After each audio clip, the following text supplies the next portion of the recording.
You know, it's easy to worry that your best years, especially your best earning years, are already in the rearview mirror. It's a really common fear.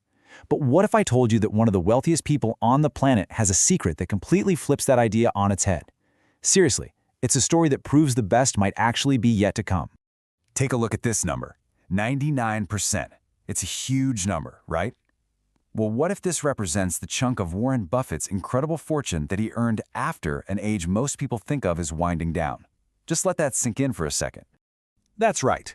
99% of his wealth was earned after his 50th birthday. Nope, that's not a typo. For anyone out there who's maybe hit that milestone and is thinking the game is mostly over, this is a massive piece of evidence that it's just getting started. His biggest wins didn't come in his 20s or 30s, but way, way later.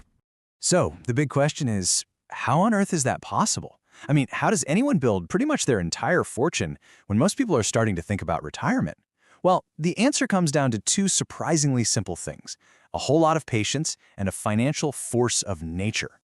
Okay, so his secret isn't some complex get-rich-quick scheme you see online. Nope, it all started with a slow, steady climb, something built on a lifetime of discipline that he started way back when he was just a kid.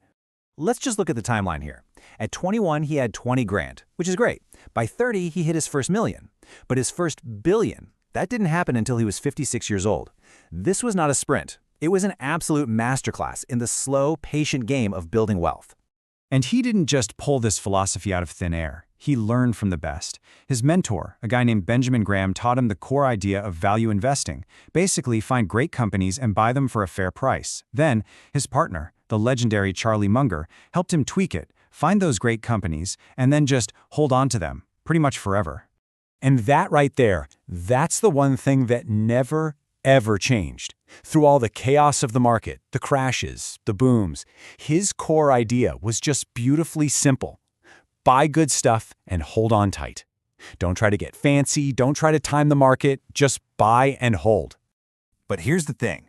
That buy and hold strategy wasn't the secret itself. It was the key that unlocked the secret. It's what let him unleash the real engine behind his wealth, what he calls the compounding snowball. This is the magic that explains that wild 99% number. So, what is this secret sauce anyway? Well, the easiest way to think about compound interest is that it's when your money starts making its own money. See, you don't just earn interest on your original investment. The interest you've already earned starts earning more interest. It just keeps building on itself.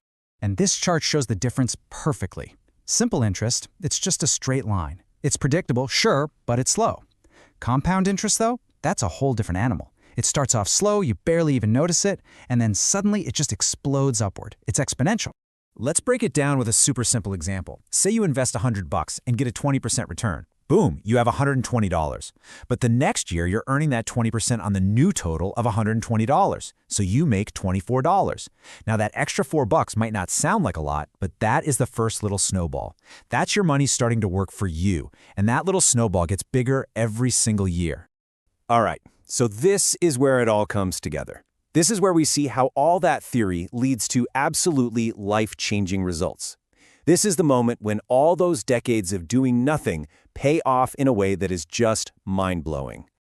Let's just imagine something for a second. What if you invested $10,000 just once when you were 20 years old, and then you did absolutely nothing? You just let it sit in the stock market for 50 years until you turned 70. Any guesses on what that would be worth? Over $1.1 million from a single $10,000 investment. That, right there, is the absolutely staggering power you get when you combine the engine of compounding with the fuel of time.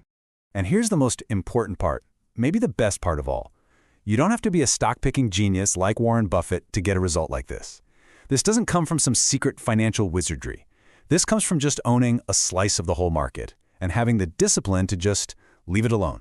So you're probably wondering, okay, great. How can I use this blueprint today? Well, the good news is it's actually way easier and more accessible now than it was when Buffett was getting started. Today, the modern tool for the job is something called an exchange-traded fund, or ETF. With one single purchase, you can buy a tiny little piece of hundreds of the biggest companies out there. It's the simplest way to capture that average market return we were just talking about. And if you need any more convincing, just look at what Buffett himself instructed should be done with the inheritance he leaves for his wife. His advice? put a whopping 90% of it into a simple, cheap S&P 500 index fund. I mean, that's the ultimate vote of confidence in this exact strategy. And that really brings us to the biggest lesson of all, in Buffett's own words. The biggest thing about making money is time. You just have to be patient. His entire life proves that your greatest years of growth could very well be ahead of you. It's not about being the smartest person in the room. It's about endurance. So the real question isn't, is it too late for me? The real question is, do I have the patience to see it through? Because as we've just seen, the journey is long, but man, is the destination worth it?